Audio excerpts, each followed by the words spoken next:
Success that fries your nervous system is not success.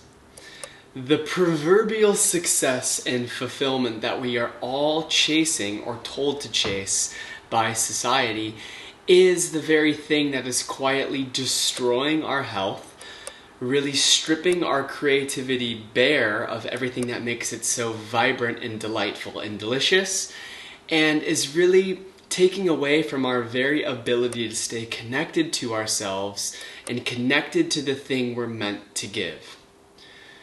So, in this video, I really want to break down the lie of this kind of hyper speedy path to success and this sort of immediate gratification hustle culture society.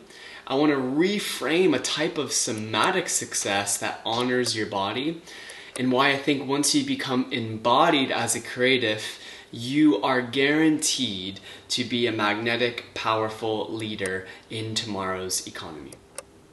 So if you're new here, my name's Kev. I'm an award-winning furniture designer, and I love expressing a different somatic path to the life that you crave to be successful as a creative, because I think it is such a necessary area to explore, because we are fucking dysregulated and distracted and numb. And I want you all to feel alive. Because what if success didn't need to cost you your aliveness, right? It's easy to look at the people that you inspire to be like and see what they have, but then to see the shadows of the lack of aliveness, the stress, the X, Y, and Z that are all behind the closed doors because we are just fed the highlight reel on social media. So this is kind of the lie of hyper speedy success, right? Our society glorifies pace, output. How many things you can do is better than the quality of work that you do, right? So burnout is not a side effect of this, it is just part of that system. It's baked into the cake of hustle culture. And anyone who's experienced like deep burnout knows it is life-changing. It cripples you. It leaves you feeling so dull in a world that once felt so vibrant, juicy, and delicious, right? And so a product of this hyper speedy burnout culture is we're told to be everywhere but right here. To be chasing virality, to be chasing production, create, self-abandon, people please at all costs. But this speed is what disconnects us from ourselves. And I hate to break it to you, but you are the source of your creative power. Not something out there, not some accolade, not some amount of subscribers, amount of money in your bank account, any of that. You and you alone are responsible for tending to your creative fire, and that work, as Ram Dass says, is only done in the privacy of your own heart. You were not meant to be a machine for content, output, and for someone else's success. You are a vessel for something sacred, for bringing something profound and special into the world that only you can. And you cannot rush your sacred offering to the world. No amount of productivity advice or hustle culture bullshit will bring out more of what is deeply, deeply reverential inside of you that you are designed to give. So from that place, the only logical direction we can move as a creative that just knows that that system isn't quite right is to redefine success in a somatic way that honors your body. So the way that I would like you to at least consider reframing success is, what if success is about sustainability in the long run, deep somatic nervous system safety, and creative aliveness instead of the amount of money in your bank account, instead of the amount of followers you have.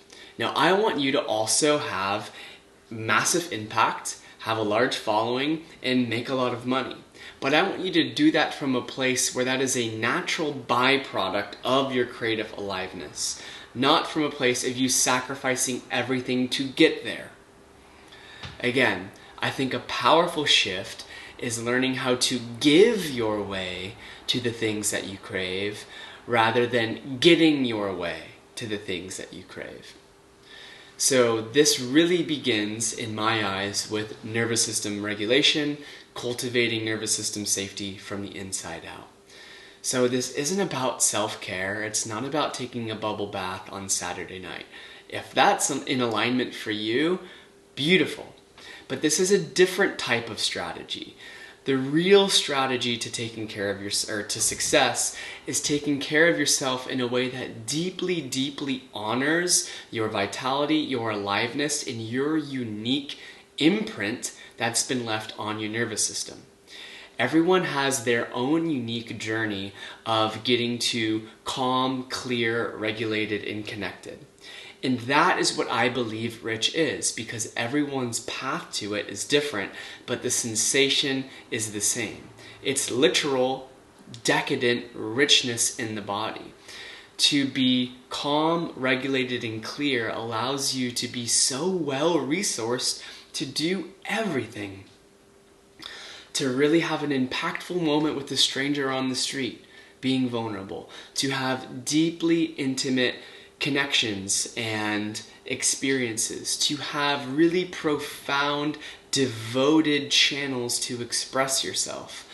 All of that's made available when you are attuned to your own nervous system and you are in practice of grounding yourself, of soothing and expanding your tolerance for all of the shit that life throws at you.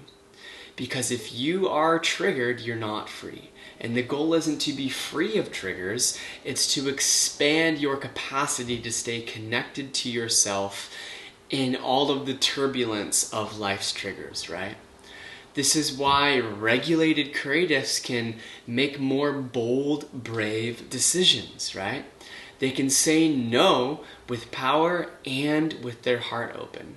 They can stay consistent without burning out because they know that sustainability is much, much more alive and nourishing than brief moments of being exceptional. There's that great quote, it's like, I would rather be consistently mediocre than occasionally exceptional. Now, I would love you to be exceptional all the time, maybe unrealistic. But nervous system regulation in regards to being a multi-passionate creative means, how can I stay connected to myself and give every day? That doesn't mean that you need to be doing 12 hours of work every day, but it just means that I can show up consistently. And I don't need to burn out, or I'm not going to burn out as likely because I find this nourishing. I'm connected to myself. And when you are in that state, lastly, you're able to channel deeper, more wisdom-imbued work. All of that is only made available when we start to reframe success, right? Because success is not in the schedule, it's not in your strategy, it's not in your morning routine. It is in your state of being. Now, if those things can align with you being in a deeply regulated state and are products of you knowing how to nourish yourself, amazing. But I want you to take a step into yourself first before you step out into the world. Step into what is in your alignment to come into greater connection with what's alive in your body, what emotions you're feeling, creating space for those, and moving slowly and boldly with deep connection and grounded presence. Because that is the way to become a truly embodied creative, where you are bound to become a leader. Because someone who is radically in their body is magnetic. People gravitate to you, people want to learn from you, people want to be in your presence. So you are a leader the second you become embodied, you know? Because in this overstimulated, numb world, presence truly is the greatest power and the greatest skill. I am betting the farm that deep presence is going to be the most valuable skill in the next, right now already, but for the next 10, 20, 30, 40, 50 years. So embodied creators are going to be the ones who lead movements, not just the ones who produce, are productive, and are making content, you know? Clients, audiences, and opportunities are magnetized to depth, not performance. And so everything I've just laid out and expressed is how you connect to your own depth, connect to your own presence, and actually be embodied in it. Not just say it, but to actually live it as muscle in your body. So this is how your work becomes magnetic. This is how your work becomes a movement. This is how it becomes something that is so much more than just what you thought it was. It's where it becomes your deepest offering, your sacred offering to the world. Because when you're deeply regulated, your presence becomes a transmission of what is possible. That's true leadership, right? So I invite you to learn the art of slowing the fuck down, to learning what it's like for you uniquely to be regulated in your nervous system with all of the imprints that you have picked up throughout your life, to learn that richness is staying connected to that place and creating from there, not just about performing, and to really reclaim the version of success that doesn't sacrifice your health, vitality, and creativity. Because the world is shifting and the future belongs to the deeply regulated. So if you want to learn how to become an even deeper embodied creative, I invite you to check out the Embodied Creator Toolkit. It's designed exactly to take you to that state of being and to create from that place.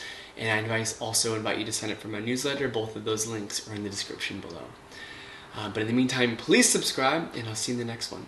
Ciao!